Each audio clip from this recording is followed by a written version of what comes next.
আসসালামু আলাইকুম everyone, welcome back to my channel. আজকে আমি তৈরি করে দেখাবো চিংড়ি মাছ দিয়ে লাউয়ের তরকারি। আশা করছি এই পদ্ধতি ফলো করে রান্না করলে আপনাদের কাছে খুব ভালো লাগবে।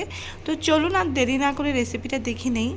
এর জন্য প্রথমে চুলায় একটি প্যান বসিয়ে দিলাম। প্যানটা যখন গরম হবে তখন এর মধ্যে আমি প্রায় 4 থেকে 5 টেবিল চামচের মতো রান্নার রেগুলার তেল দিয়ে দিয়েছি।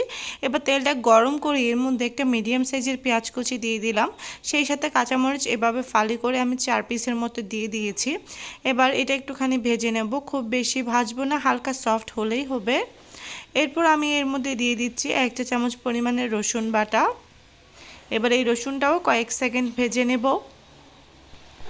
রসুনটা যখন কিছুটা ভাজা হয়ে যাবে তখন এর মধ্যে আমি 1/2 চা চামচ থেকে একটু বেশি হলুদের গুঁড়া, 1/2 চা চামচ লাল মরিচের গুঁড়া দিয়ে দিচ্ছি, 1/2 চা চামচ ধনিয়ার গুঁড়া, সেই সাথে স্বাদ অনুযায়ী লবণ দিয়ে দিলাম।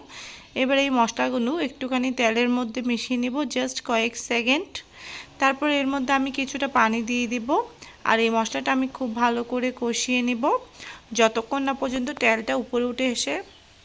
তো দেখতেই পাচ্ছেন আমার মশলাটা কিন্তু খুব ভালোভাবে কষানো হয়ে গিয়েছে। এবার এর মধ্যে আমি কেটে রাখা লাউগুলো দিয়ে দিচ্ছি, আর লাউগুলো আমি ছোট সাইজ করে কেটে নিয়েছি।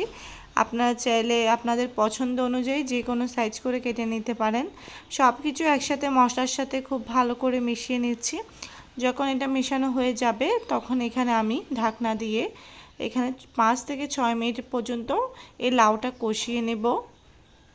তো 5 থেকে 6 মিনিটের মধ্যে কিন্তু আমার লাউটা খুব ভালোভাবে কষানো হয়ে গিয়েছে আর এর থেকে কিন্তু অনেকগুলো পানি বেরিয়েছে। আমি কিন্তু খুবই সামান্য পানি দিয়েছিলাম, বাকি পানিগুলো কিন্তু লাউ থেকে বের হয়ে এসেছে। এবার আমি ঝোলের পানি অ্যাড করব, আর আমি এখানে 1.5 কাপ পরিমাণে ঝোলের পানি অ্যাড করেছি, খুব বেশি অ্যাড করিনি। এবার চুলার আঁচটা কিন্তু আমি মিডিয়ামে করে নিয়ে আসলাম। সব কিছু ভালো করে মিশিয়ে আবারও ঢাকনা দিয়ে ঢেকে দিলাম। আর এখানে আমার একটা ভুল হয়ে গিয়েছে যে আমি এখানে মশলা কষানোর সময় চিংড়ি মাছ দিয়েছিলাম, যেটা আমি রেকর্ড করতে ভুলে গিয়েছিলাম, তার জন্য খুবই দুঃখিত। এখানে প্রায় আরও 8 থেকে 10 মিনিট রান্না করার পর আমার লাউ রান্নাটা একদম রেডি হয়ে গিয়েছে। আর আমি এখানে ধনেপাতা কুচি দিয়ে দিয়েছি খুব সুন্দর একটা ফ্লেভার আসার জন্য। আর আমার রান্নাটা কিন্তু একদম রেডি।